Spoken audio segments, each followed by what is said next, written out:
Over here. Hi, I'm Justin Danhof of the National Center for Public Policy Research. Howard, I think I know how you felt speaking at AEI. I kind of feel the same way when I come here every year, just in reverse. In repeatedly bashing President Trump's tax cuts, however, Mr. Schultz, it appears that you might be placing your personal politics ahead of the company's best interests. You've gone so far as to call the tax cuts fool's gold, allowing hard-working class Americans, including many Starbucks partners, to keep more of their hard-earned money. That's not fool's gold. Hundreds of corporations have offered bonuses, increased wages, and increased investments in the United States, importantly, in response to President Trump's tax reform. Despite Mr. Schultz's protestations, of course, Starbucks increased wages and offered Starbucks bonuses to many of its employees. As Lucy pointed out earlier in her presentation, that was in response to the tax cuts. Even after the company made that announcement, Schultz made the outrageous claim that the tax reform law is somehow designed to rob from the future of young people. This comes again as many Starbucks partners are seeing larger paychecks, not only because of the company's pay increases, but also because of favorable provisions in that reform. That's not robbery. It's a double victory for Starbucks partners. Relying on poor economic analysis, Schultz appeared to suggest that the tax cuts might increase the national debt by as much as $1 trillion. President Obama's economic policies increased the national debt by an unprecedented $9 trillion. What did you say about that?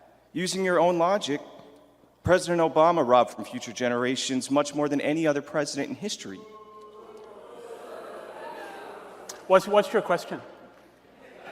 Well, here's the question.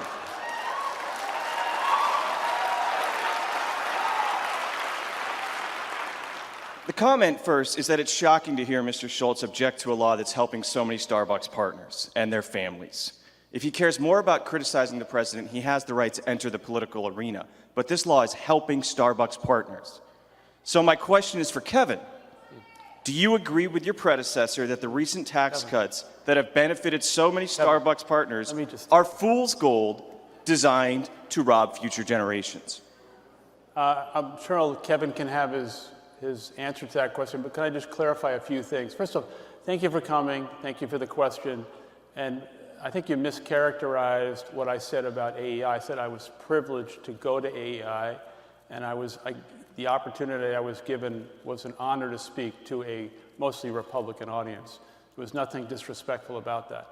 With regard to the tax cut itself and the reduction in the tax rate, what I said publicly was that I was for comprehensive tax reform, which would have included a corporate tax cut. But I did not believe that cutting the corporate tax rate from 35% to 21% was the right thing to do. And let me explain why. I think this is really important as it relates to how you've characterized my position.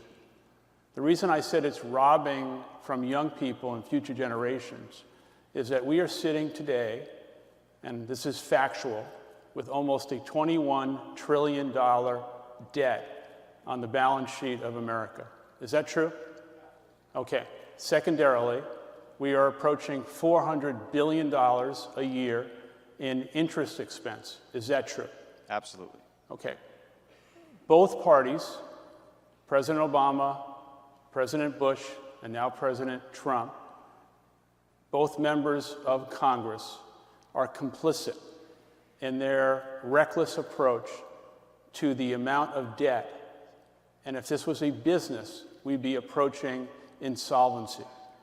The debt is robbing from the existing generation of young people and future generations. The corporate tax rate of 21%, in my view, was an enormous missed opportunity to do comprehensive tax reform.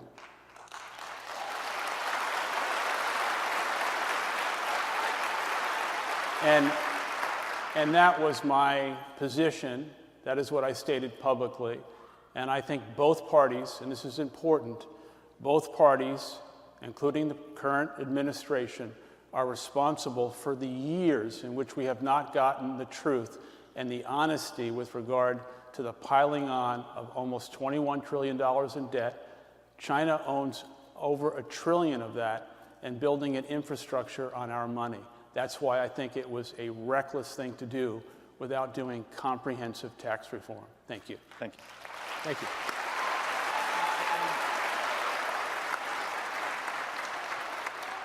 Thank you for your question. First of all, I think each of us as citizens of this country obviously will have our own perspective and our own point of view on policy and different things related to politics.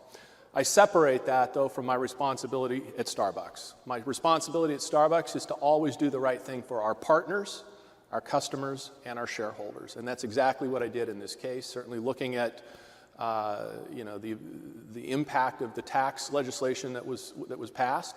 And what was the right thing to do? The right thing to do was to accelerate some of the investments that were already in our strategic plan. And one of those was the investments that we're making in our partners. And I think that was absolutely the right thing to do for our partners and for our company. And I'll separate that from any personal point of view I might have as a citizen. My job as the president and chief executive of this company is to do the right thing for Starbucks partners, customers, and shareholders.